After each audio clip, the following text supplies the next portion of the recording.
Hello, j'espère que tu vas bien. Je te retrouve aujourd'hui dans cette nouvelle vidéo où on va parler aujourd'hui de mes objectifs pour 2022. Qu'est-ce que je me suis souhaité, on va dire, comme objectif? Qu'est-ce que j'aimerais atteindre pendant cette année 2022 qui va s'écouler? Mais bien évidemment, avant, je voulais te souhaiter une très bonne année 2022. Qu'elle t'apporte ce que tu souhaites et qu'elle t'apporte l'équilibre si tu ne l'as pas trouvé, qu'elle t'apporte le bonheur, l'amour, l'argent et la santé, bien évidemment. Je ne suis pas du tout le genre de personne à faire des longs discours, surtout en ce qui concerne la bonne année, donc on va s'arrêter là, mais je pense que ça suffit largement. Si tu suis très régulièrement la chaîne, les objectifs que je vais t'annoncer dans cette vidéo-ci ne vont pas t'étonner, puisque voilà, je les ai plus ou moins déjà évoqués sans les évoquer. C'est un petit peu bizarre dit comme ça, mais tu vas très vite comprendre si tu suis les épisodes de tranche de vie. Donc, mon premier objectif pour cette nouvelle année, il est simple, il est clair, c'est tout simplement mon divorce. Pourquoi est-ce que ça me fait rigoler? C'est tout simplement parce que, en fait, à l'heure où je tourne cette vidéo, on est, il me semble, le 13 décembre. Et je ne suis toujours pas divorcée, bien évidemment, à l'heure actuelle. À l'allure à laquelle vont les papiers, je ne sais pas encore combien de temps tout cela va prendre. Donc, on va dire que c'est mon tout premier objectif pour l'année 2022. Mais comme je ne suis pas décisionnaire au niveau des papiers, dans le sens où c'est un petit peu long et tout ce qui est administratif, je pense que tu le sais, mais c'est extrêmement long. Donc ça n'est pas de mon ressort, je n'y peux rien. Voilà, ça risque de prendre encore un petit peu de temps, mais c'est mon tout premier objectif pour cette année 2022. Un autre objectif que je me suis fixé, et celui-là, il est quand même assez important, c'est tout simplement d'entamer une thérapie. J'espère pouvoir commencer la thérapie, cette thérapie en tout cas, on va dire premier trimestre 2022, même si j'ai déjà plus ou moins commencé, mais on va dire que quand je parle de thérapie, là je parle surtout de psychologue. J'aimerais aller consulter un psychologue, donc du coup, mais j'ai déjà commencé, on va dire, une thérapie, on va dire, un peu plus sur tout ce qui est énergie, mais ça je t'en reparlerai je pense dans une autre vidéo, parce que voilà, j'ai pas encore tout à fait le recul nécessaire. Et j'ai un rendez-vous qui est prévu jeudi avec une autre personne qui travaille un petit peu sur ça, sur la mémoire cellulaire, etc. Personnellement, je crois beaucoup en fait en tout ça, aux énergies. Depuis très jeune, je crois en tout ça. Donc pour moi, ça me parle. Pour beaucoup de personnes qui sont beaucoup trop scientifiques et cartésiens, ils n'y croient pas trop. Du coup, dans mon cas, je suis vraiment encore au tout début, on va dire, par rapport à cette thérapie-là. Mais j'espère vraiment réussir à commencer une thérapie en 2022, début 2022. Mais c'est vrai que c'est un petit peu compliqué parce que j'ai déjà énormément de rendez-vous qui s'additionnent. Donc voilà, je pense que ça va être un petit peu compliqué de m'organiser parce que quand on va à la thérapie, il faut y aller sans enfants. Et comme j'ai mes 2 enfants à faire garder, c'est pas forcément évident. Donc bon, bref, c'est en tout cas un objectif que je me suis fixé et je pense que de toute façon j'y arriverai, premier trimestre 2022 ou pas d'ailleurs. Un autre objectif que je me suis fixé également, qui est aussi également assez important, c'est la rééducation du périnée.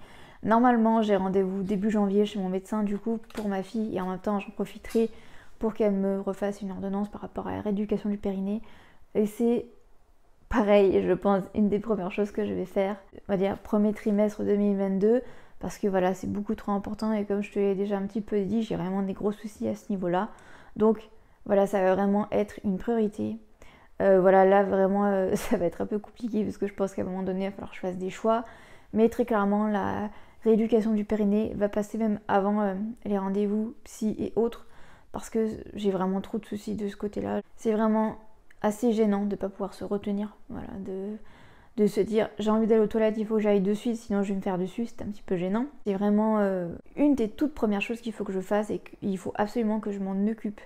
Donc voilà, je pense en plus qu'il va y avoir beaucoup de travail de ce côté-là. Mais c'est un petit peu compliqué parce que voilà, comme tu le sais, j'ai une fatigue tellement importante au niveau physique et au niveau psychologique que forcément ça impacte le reste. Donc voilà, ça va être vraiment une très grosse année au niveau prise en charge, au niveau de ma santé pour moi parce que j'ai vraiment beaucoup de travail à faire de ce côté-là. Prochain objectif que je me suis fixé, c'est tout simplement de reprendre le sport. J'aimerais reprendre le sport. Dans un premier temps, je ne veux pas reprendre la salle. J'ai été inscrite en salle de sport en 2015-2016, il me semble, donc ça remonte il y a un petit peu de temps déjà. Étonnamment, pour une non sportive comme moi, j'ai énormément aimé la salle. Le gros problème pour moi que j'ai rencontré quand j'ai vraiment commencé à m'habituer à être dans une salle de sport, c'est qu'en fait j'étais tellement, on va dire, satisfaite de ce que je voyais, de mes transformations physiques, que ça a impacté mon alimentation parce que je faisais énormément attention à ce que je mangeais pour pas prendre trop de poids, entre guillemets, pour pouvoir de nouveau avoir un petit peu ce corps svelte et musclé que j'avais. Donc c'est vraiment une de mes plus grosses craintes si je reprends la salle. Bon, en 2015-2016, j'avais pas encore d'enfant, j'avais pas de contraintes autant que maintenant. Donc si je reprends la salle un jour, ça sera, on va dire, beaucoup moins important. Et ça sera quand même assez encadré. Je pourrais pas, par exemple, y aller 3-4 fois par semaine, ça sera impossible. Donc voilà, à voir. Mais dans un premier temps, j'aimerais reprendre le sport chez moi, enfin chez mes parents. Quand j'ai eu mon fils et qu'après je me sentais capable de reprendre le sport, je faisais du sport grâce à YouTube. Entre autres, je faisais le Walk at Home, je faisais également des cours de sport. Alors attends, c'est qui faisait ça? Suzanne Niyabar, un truc comme ça. J'essaierai de te remettre sa chaîne YouTube en barre d'infos si jamais ça peut t'intéresser. Mais j'aime beaucoup ses cours à elle, je les trouve assez complets, très bien. Et ça demande pas beaucoup de matériel, ça aussi c'est un truc à prendre en compte quand je cherche quelque chose, quand je cherche du sport à faire à la maison. J'aime bien quand il n'y a pas beaucoup de matos à avoir, voilà, un tapis, des petites haltères et basta. Donc voilà, j'aimais bien également, ce que j'aime bien avec ces cours à elle, c'est que on peut travailler différentes parties du corps, comme par exemple faire qu'une séance sur le haut du corps, et on a l'impression comme ça que les exercices sont simples, mais en fait, au fur et à mesure, on se rend compte que c'est hard quand même. Donc voilà, j'espère pouvoir reprendre au moins un petit peu de sport, au moins une séance par semaine. Voilà, je pense que j'arriverai à avoir cet objectif-là fin 2022. Je me laisse vraiment du temps parce que comme mon fils en septembre va rentrer à l'école, j'aurai un peu plus de temps. Et ma fille sera également un peu plus grande à ce moment-là. Et également, comme je risque de la mettre en crèche, encore une fois, c'est vraiment pas sûr. Mais comme je risque de la mettre en crèche, je risque d'avoir du coup un petit peu plus de temps. Mais encore une fois, par rapport à cette histoire de crèche, on n'y est pas encore. Mais en tout cas, ce qui est sûr, c'est qu'à partir de septembre, je n'aurai plus que ma fille, entre guillemets, parce que mon fils sera une partie du temps à l'école. Donc ça sera un peu plus facile pour moi de m'organiser et de pouvoir me faire au moins une séance de sport par semaine. Et mon dernier objectif, il est simple et il va rejoindre en fait, on va dire, 2 points que j'avais notés dans mon petit carnet. C'est en fait de trouver un équilibre dans ma nouvelle vie, on va dire, de maman solo, et également kiffer ma vie, parce que actuellement, comme tu peux t'en douter, j'ai vraiment eu mal avec tout ce qui m'arrive, et j'espère d'ici l'été 2022 être enfin apaisée avec moi-même et d'arrêter de pleurer littéralement le soir quand je m'endors et le matin quand je me réveille, parce que j'ai l'impression que ma vie est foutue, parce que j'ai l'impression que j'ai tout gâché, alors que voilà, c'est clairement pas de ma faute ce qui m'est arrivé. Mais voilà, j'espère pouvoir enfin réussir à trouver un équilibre. Comme tu l'auras compris dans cette vidéo aussi, je n'ai pas mis par exemple comme objectif de me trouver un appartement, je n'ai pas mis comme objectif d'avoir une certaine indépendance financière, parce que je ne veux pas me le mettre comme objectif, parce que je ne veux pas également me mettre de pression pour partir de chez mes parents, même si j'ai vraiment envie de partir de chez mes parents, parce que quand on vit dans son logement, et bien que voilà, on se retrouve avec son logement, sa maison, voilà, et que d'un coup on est de retourner chez ses parents, c'est une situation qui est très dure, parce qu'en fait on n'est pas chez nous, on se sent pas chez nous, et que voilà, mon intimité à moi, ma chambre, ça se limite vraiment à ma chambre, donc c'est-à-dire à 10 mètres carrés quoi. Donc voilà, j'espère d'un côté, on va dire, rapidement quitter le logement de chez mes parents, mais de l'autre, je veux pas me mettre ça comme objectif, parce que je sais très bien qu'à partir du moment où je vais être du coup chez moi seule, il va falloir vraiment que j'arrive à gérer tout à 100%. Et très clairement en ce moment, avec ce qui m'arrive et avec également l'âge de mes enfants qu'il faut prendre en compte, j'ai vraiment du mal à gérer certains points, on va dire, comme par exemple le bain. C'est très compliqué pour moi parce que ma fille est encore toute petite, donc je n'arrive pas à gérer en même temps le bain de mon grand et en même temps gérer ma fille. Il y a des petites choses comme ça où j'ai encore besoin d'un coup de main.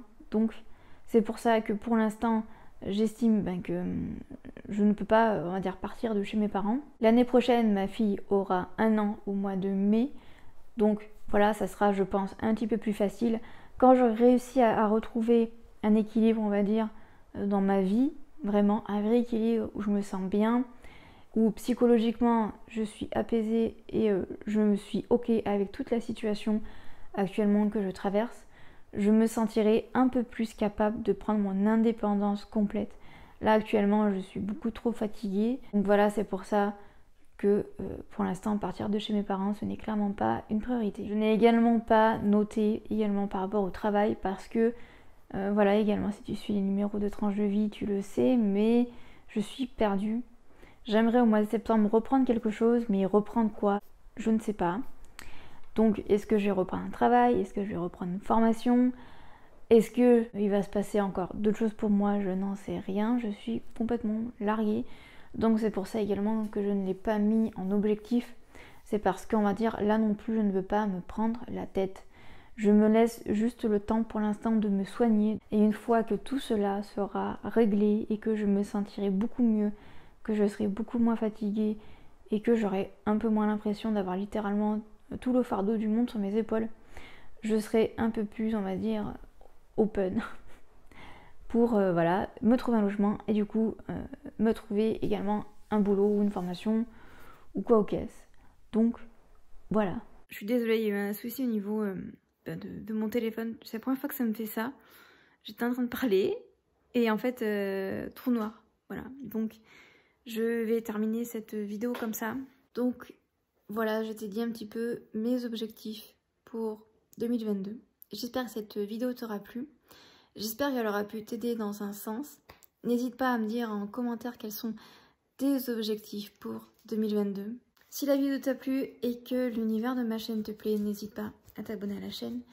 Et également, tu peux me rejoindre sur Instagram si ça te dit. Et si tu veux voir encore plus ma tête. Le lien est en barre d'infos et mon compte s'affiche juste à l'écran, juste ici. Et jusqu'à jeudi prochain, 18 h, je te souhaite une très bonne semaine. Bye bye.